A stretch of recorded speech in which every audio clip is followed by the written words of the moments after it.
the kit that helps you finally use what you know. If you feel like you already know enough but still aren't moving, this video is for you. Wanting to start an online business doesn't usually fail because of a lack of information.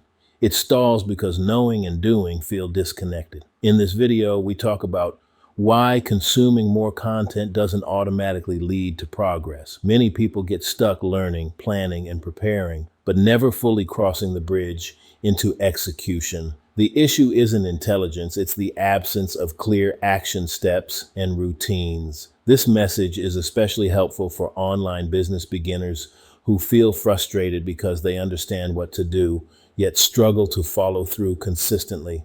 You'll hear why progress comes from using what you already know instead of collecting more ideas. You don't need another course or endless research. You need a system that turns ideas into movement and helps you build consistency around simple actions. The power of taking action is a practical digital product designed to bridge the gap between knowledge and execution.